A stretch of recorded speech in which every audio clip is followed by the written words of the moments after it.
Eurovision Song Contest entry started a revolution in Portugal in 1974. The plan was hatched in a church. A radio producer and a sound engineer kneeling at a pew, whispering, working out how to get past the censorship of a nearly 50-year fascist dictatorship. This was 1974. A group of army officers had begun planning a coup several months before, and they'd even tried in March, but it had failed. They learned from that attempt that communication was a key problem. They knew they needed a covert way to instruct soldiers and insurgents to move at the same time across the country without the governmental apparatus catching on, including the secret police, who everyone feared so much. And the answer was a local radio station in Lisbon.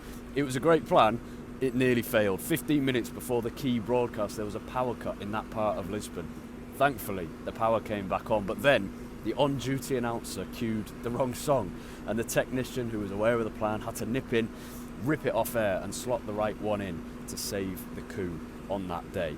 The first song was the Eurovision entry for that year from Portugal. The second was called Grandola Via Morena, and so the soldiers and the insurgents moved overnight and the coup began, and it was successful by the morning, and Portugal's long-running dictatorship, the longest in Europe at the time, was over, had been overthrown. People came out into the streets to celebrate, and in Lisbon, Carnation season was on the way. Carnations were handed out by flower shops and restaurants, and soldiers put carnations into their gun barrels, and that gave the revolution its name, the Carnation Revolution. And also it was a sign of how this peaceful military coup had happened. It was a military coup, but it became a popular revolution, the people coming out on the streets to celebrate and to topple a dictatorship and establish a democracy. And I love this story because it's classic 1960s, 70s. Flowers and music instead of bullets and bombs.